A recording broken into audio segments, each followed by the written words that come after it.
Hello everyone, welcome to my channel Competitive Botany. In this video, you are going to learn important bits from the general characters and the thallus organization of algae. Okay, let's go to the class. The algae are chlorophyllous, autotrophic, aquatic thallophytes. They may be microscopic or macroscopic, may be unicellular or multicellular. The term algae is a Latin word. It means seaweed. The algal plant body is a thallus. That means it is not differentiated into true root, stem and leaves. Algae are very simple. Some higher algae, though somewhat complicated in structure, do not however exhibit so much complexity as the higher plants. Regarding their habitat, they show great variation. Algae are predominantly aquatic and are found in freshwater or saltwater. Algae live in the sea are called as marine algae. Here I have given some examples for marine algae. They are Caulerpa, Padina, Fucus, Ectocarpus, Dictyota and Polysiphonia. Next, algae live in freshwater. Those algae are called as freshwater algae. They may two types. They may live in slow running water or live in stagnant water. Slow running water algae are Cladophora, Vacheria, Batrachospermum. The algae live in stagnant water are Oedogonium, Spirogyra, Zygnema, Cara. Next, terrestrial algae. Terrestrial algae means they live on damp shaded sides of trees, flower pots, walls of the old houses, moist soil or even on rocks. Examples Botredium, Fritchiella and Vacheria. So next coming to the epiphytic algae. Epiphytic algae means they grow on the surface of the other plants. Examples Bulbocete, Coleochaete, Oedogonium. Next, epizoics. Epizoics, nothing but they grow on the surface of animals. Examples are Cladophora, lives on the shells of mollusca. Pithophora, lives on the snails. Basicladia, lives on the turtles. Okay, so next coming to endophytes. Endophytes, nothing but they live inside of the other higher plants. Endophytes, some endophytic algae are Anabina, lives in the roots of cycas. Nostoc lives in the thallus of Anthoceras. Next coming to halophytic algae.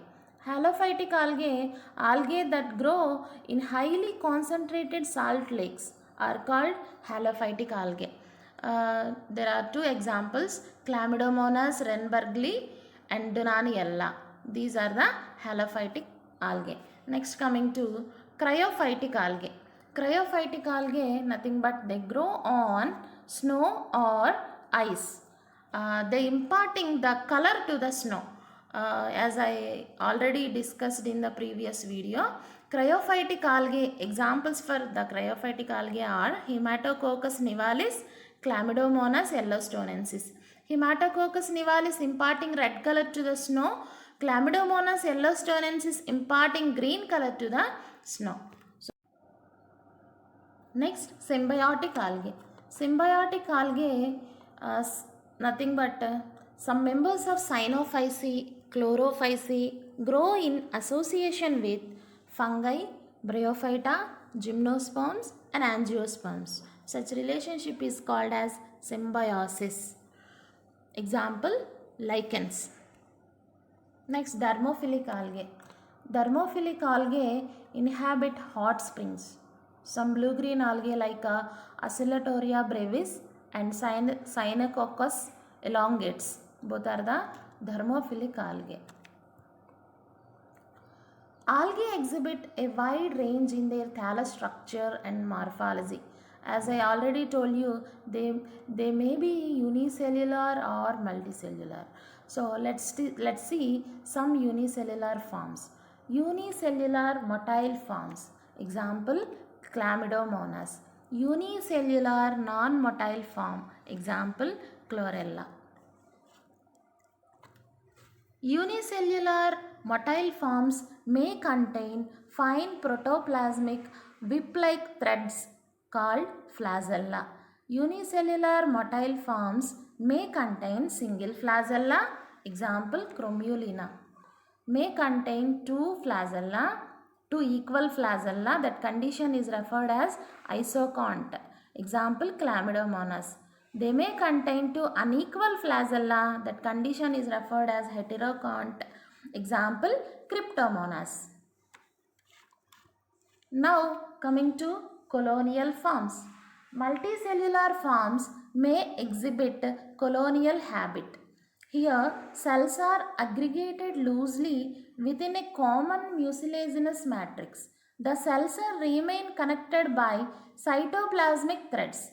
If they have a definite number of cells with definite shape, that is called cenobium. Cenobium may contain flagella or may not. Cenobial forms, example Volvox pandorina. Cenobial non-motile forms, example Cenedismus and Hydrodictyon. Next, pomelloid colony.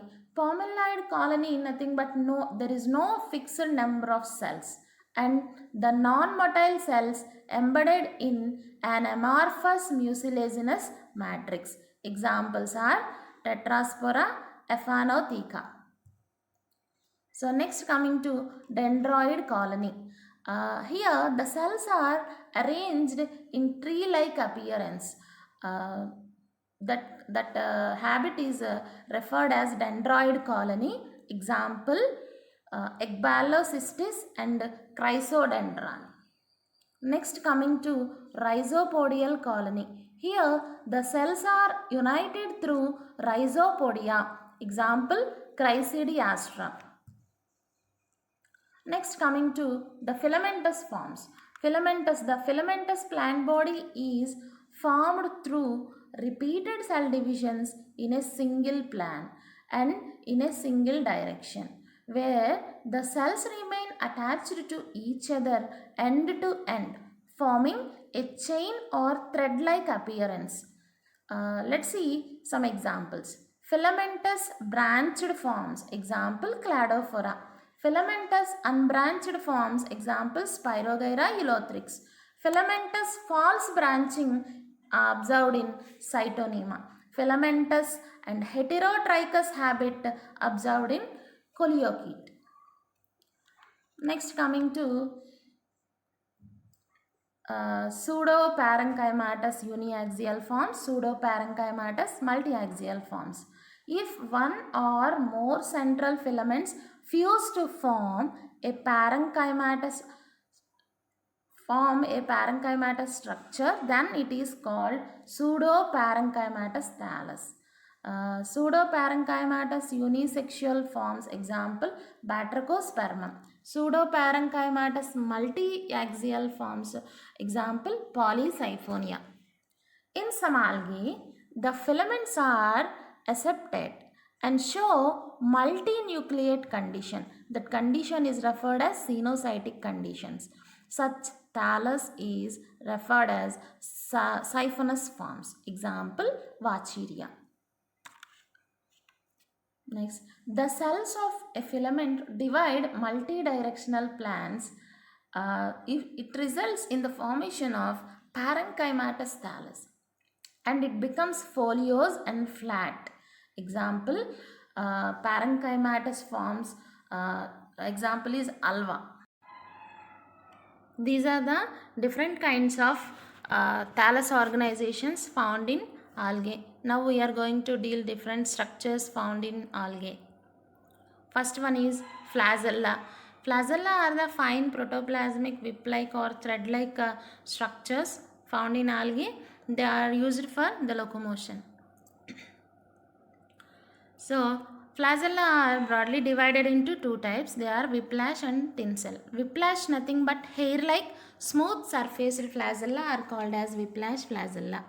Tinsel flagella are nothing but the surface of the flagella is covered with one or more rows of the fine filamentous hairs known as mastegonemes or flimmers.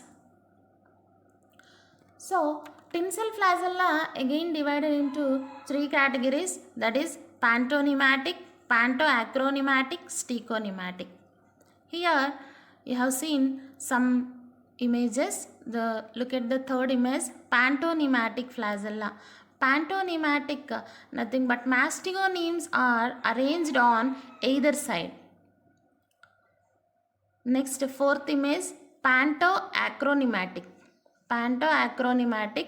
Here the flagellum with pantonymatic flagellum with a terminal fibril. Fourth, last one is steconematic. Steconematic flagella, nothing but mastegonemes develop only on one side. So these are the main flagella found in algae. So next, coming to the terminology isocont and heterocont. Isocont, nothing but if all the flagella of a cell are similar, that condition is referred as isocont condition. So if all the flagella of a cell are dissimilar, that condition is called as heterocont. Isocont condition seen in Chlorophyceae members, heterocont condition seen in Phaeophyceae and Rhodophyceae members. Next, coming to the important structures found in algae. They are nothing but zoospores. Zoospores are naked protoplasmic bodies which move by means of flagella or cilia. Two flagellated zoospores seen in Chlamydomonas ectocarpus. Four flagellated zoospores seen in Ulothrix. Many flagellated zoospores found in Oedogonium and Vacheria. Flagella of zoospores of Phaeophyceae are unequal. That condition is referred as heterocont. Generally, zoospores formed in plurilocular sporangia of ectocarpus are diploid zoospores. Zoospores formed in unilocular sporangia of ectocarpus are haploid zoospores.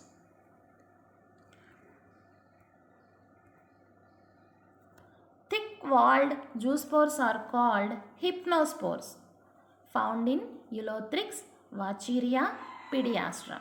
Generally, zoospores are formed during favorable conditions.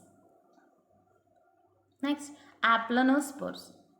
Aplanospores are non-motile spores having wall are called aplanospores. Aplanospores are generally produced where there is a lack of sufficient water. These are covered by thin wall but do not possess flagella. Hence they are non-motile. Generally, aplanospores are found in terrestrial algae. Some aquatic algae also producing aplanospores during drought conditions. Aplanospores examples for some algae that produce aplanospores are Ulothrix, Vacheria, Chlamydomonas. Now coming to another important structures found in algae. Echinids. Echinids are vegetative cells develop into thick-walled spore-like structures with abundant food reserves. They are resistant to unfavorable conditions. Next, tetraspores. Some diploid plants of red alga form thin-walled, non-motile haploid spores after meiosis in diploid sporangia.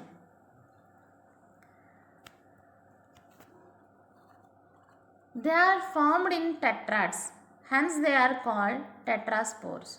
They produce new plants on germination like zoospores. Next, oxospores. Oxospores generally formed in diatoms. The formation of oxospores induced by temperature, light and nutritional factors. Oxospores generally accompanied with sexual reproduction. Generally, oxospore is surrounded by a wall is called perizonium. Now coming to deal the life cycles found in algae. Haplontic life cycle seen in Chlorophyceae, diplontic life cycle seen in Siphonalis of Chlorophyceae and Fucalis of Phaeophyceae. Isomorphic diplohaplontic life cycle or haplodiploidic life cycle seen in Alva, Ectocarpus, Polysiphonia. Heteromorphic diplohaplontic or haplodiploidic life cycle seen in Laminaria and Dictyota. Diplobiontic life cycle, nothing but here two diploid phases alternating with one haploid gametophytic phase found in Polysiphonia.